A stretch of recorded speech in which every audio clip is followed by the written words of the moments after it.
Hey, hello, I'm Wren Ribeiro, and I want to connect with you about peace and justice.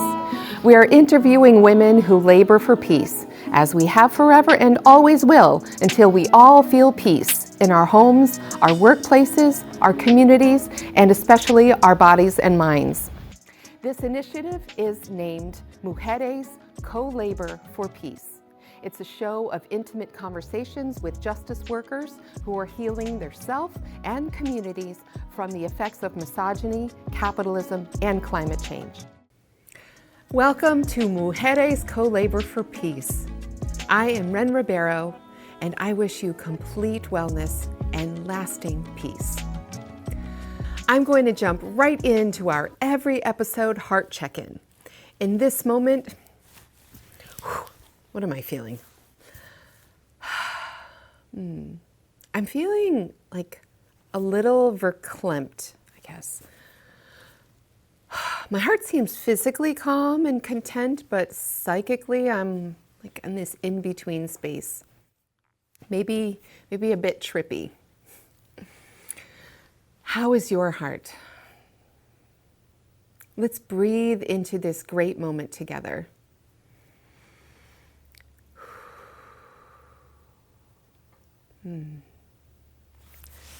Over the past 20 episodes, remember episode 1.5, making this technically our 21st, we've had a number of amazing show guests who have reflected on their co-labors, their collaborations for peace, including direct action like Mary McClintock's weekly ongoing peace vigils in Greenfield since 2002, and Renee Toll-Dubois' mindful farming and her seasonal ceremonies. We've heard from Emily Kawano, Sarah Asefa, and Darnell Adams about their work in the solidarity economy, focused on worker-owned cooperatives, power building, housing equity, and food sovereignty. Allison Luke shared personal experience with frameworks of understanding psychological safety, and Bitsy Joy Bentley spoke to her efforts in clay arts and cultural harm reduction. Professor Cassidy Sugimoto spoke to her incredible research to build equity for women in all sciences.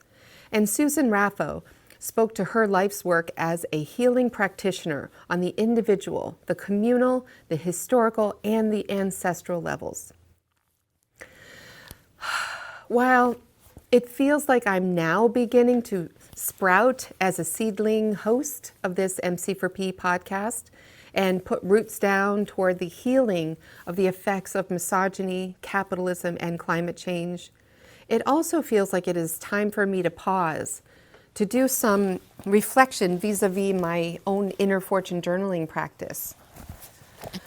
So I intend to bring excerpts or whole episodes into public spaces like schools and libraries, where we can view and discuss together some or all of the themes in these season 1 episodes. And I have a lot of work to do to begin promoting the show. Having owned a marketing business years ago, one might think I would have done this concurrently with the release of each episode, particularly timely ones like the climate episode around Earth Day. But I'm listening and following my heart's intuition. I'd like to do 3 things with this final season 1 episode. 1, offer up a brief recap of each episode of Mujéres Co-Labor for Peace, which I may or may not cut out for time.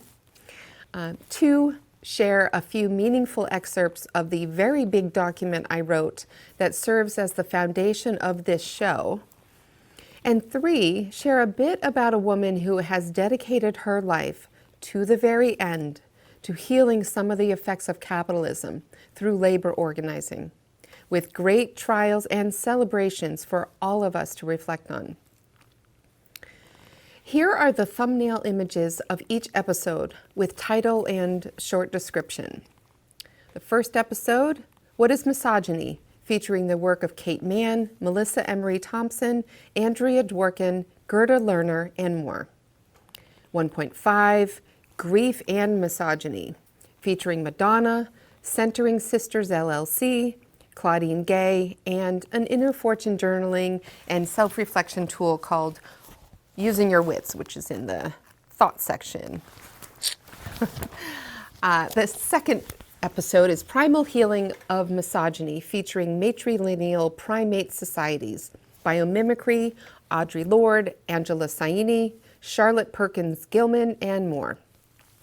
Episode 3 is Calling on Ancestors for Emotional Support, featuring dream incubation, internal family systems, the legacy burden, and writings by Sophie Gilbert, Roxane Gay, and more. Episode 4, Balance and Reproductive Labor, Roots and Insights, featuring Sylvia Federici, Sonora Ja, notable women in past waves of feminism, and others. Episode 5 is Beyond Karen, featuring the book I wrote subtitled Emerging from the Depths of an Epic Epithet, and a few lingering issues of racism in society. Episode 6, What is Your Capitalism Story? Featuring the works of Ellen Brown of the Public Banking Institute, Marjorie Kelly, author of Owning Our Future, and Naomi Klein, author of The Shock Doctrine. Episode 7 is Creative Cooperative Power and Rooting Solidarity Ecosystems with Sarah Asefa and Emily Kawano. With Episode 8, Solidarity Economies, the big picture of alliance building, food cooperatives, and housing, also with Emily Kawano and Sarah Asefa. Episode 9, What is Black Capitalism? Featuring the Greenwood Bank, Black Lives Matter co-founder Patrice Khan-Coolers, banking lawyer Mirsa Baradaran, and Relationships Evolving Possibilities, as well as the Poor People's Movement. Episode 10, Reclaiming European Indigeneity and Ceremony with Renée Toll-Dubois. And 11 is also with Renée Toll-Dubois, Small Steps Over Time, Understanding and Responding to Climate Changes from a Farmer's Perspective.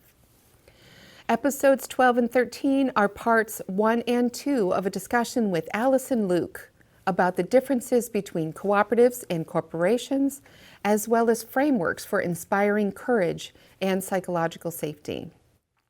Episode 14 is Cultivating Joy in Earth Day Actions, featuring a history of electric vehicles, some math relative to carbon dioxide, and featuring works of Linda Hogan, Elizabeth Colbert, Extinction Rebellion, the music of Ma Muse, and more. Episode 15 is Creating Conditions for Truth-Telling with worker-owned cooperative consultant Darnell Adams. Episode 16, Hope Changes Everything with lifelong peace and justice activist, housing advocate, writer, and intergenerational lesbian community builder Mary McClintock. Episode 17, Cultural Harm Reduction and the History of Clay Arts and Gatherings to Address Missing and Murdered Indigenous Women and Others, with Bitsy Joy Bentley. Episode 18, Equity for Women in Science, with Dr. Cassidy Sujimoto, featuring many examples of the systemic barriers, along with the ways forward in dismantling them in academia and beyond. Episode 19, Healing Through Heart, Body, Words, Communities, Histories, and Ancestral Relationships with Susan Raffo, who is journeying from the Atlantic to the Pacific on foot. Before I get into the excerpts of my MC4P document, I would like to spotlight an incredible woman who has labored all her life for peace, Jane McAlevey. Jane McAlevey is a fourth-generation labor organizer who has brought thousands of people to the streets to strike against unjust conditions like houselessness, unpaid and insufficiently paid labors in care economies. And for the past 5 years, she covered national strikes for The Nation magazine.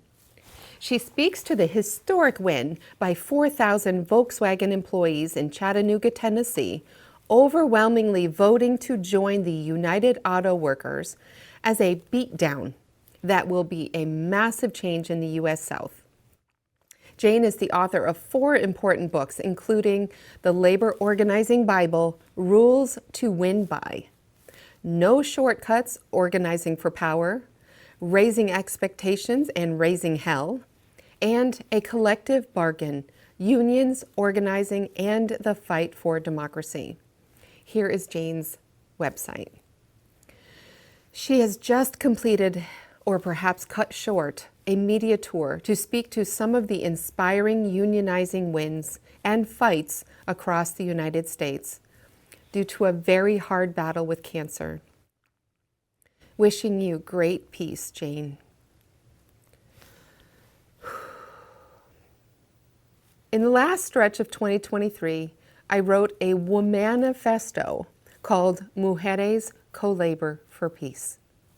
Gaza was and still is under siege.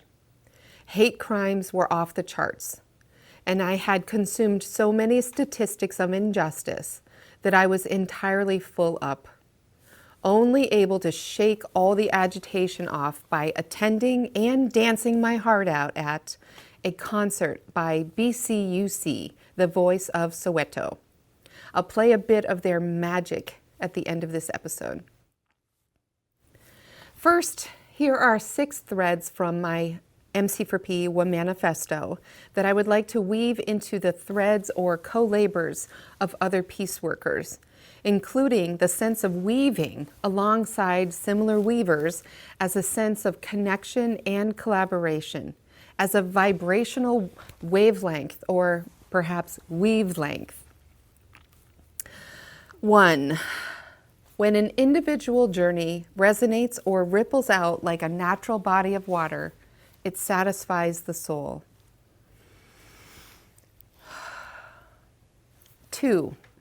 When the effects of misogyny, intrinsic and adjacent to the ignorance, which perpetuates an experience of separation from spirit in many culturally muddled spaces, when the effects of misogyny are courageously faced, understood, and healed, the labors to address change at this level will create peace. 3.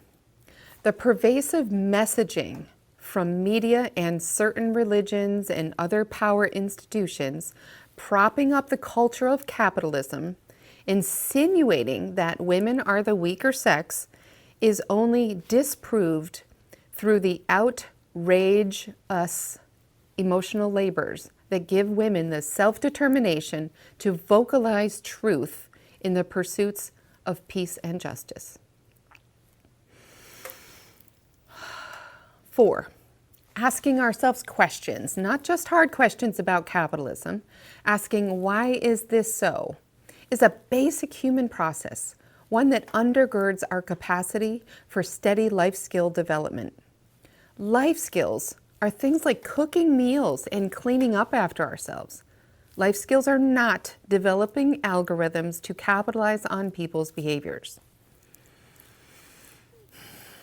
5. If one studies capitalism, or its equivalent, privatization, it is not hard to get lost in deep theoretical comparisons between economic frameworks. But if one feels the way capitalism has and does affect their life, they may be able to embody an understanding that informs behaviors in the marketplace. For starters, we can ask ourselves questions like, how does something private feel in comparison to something communal? 6, we literally vibrate at higher frequencies when we solve problems together. Our cells get excited, moving with ease and flowing in harmony when we collaborate, co-labor in the service of shared needs. And here are a few ideas that also come from this Mujéres Co-Labor for Peace womanifesto.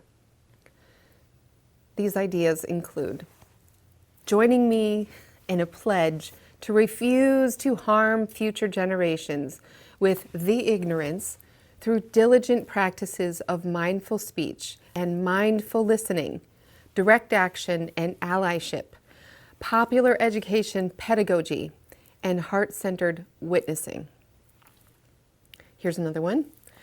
Let's together seek to lighten the hearts of those suffering the ignorance, knowing that power is so deeply enmeshed with wealth, and knowing that questing for healing on behalf of one another, including those of us whose perception of safety comes through questing for power, requires movement partners, movements of movement partners, united in truth, in reconciliation, and for peace.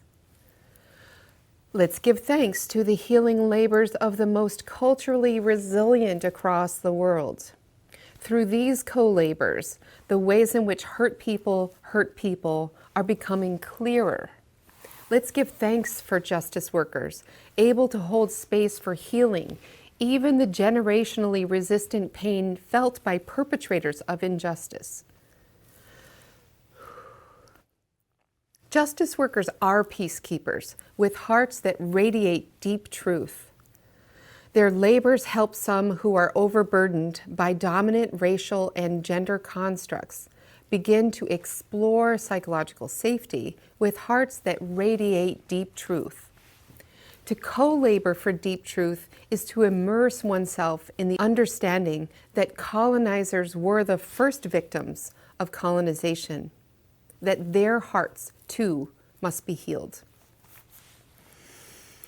We are all held by the ancestors. They and all of spirit creation are fully at the helm of our peaceful interbeing. I really like that one. So, the day after the BCUC concert, I participated in an online conference, and afterwards, after an embodiment exercise, I stood and felt my grandmothers, my many grandmothers around me. I felt their support for MC4P, and in fact, I heard them name this show, Mujéres Co-Labor for Peace, as a whisper in my head, as a gift, as an invitation, or a blending of many efforts over the past 18 months and 18 years of my life. I am Wren Ribeiro, and I thank you so very much for joining in this season of Mujéres Co-Labor for Peace. I'll close this final episode of Season 1 with a few words of Simone Weil, an arousing place-based tribute to Soweto by BCUC. Even if our efforts of attention seem for years to be producing no results, one day a light that is in exact proportion to them will flood the soul. This initiative is supported by Inner Fortune, the full-life self-coaching journal that is now digital. Join us for peace, and thank you for your heart.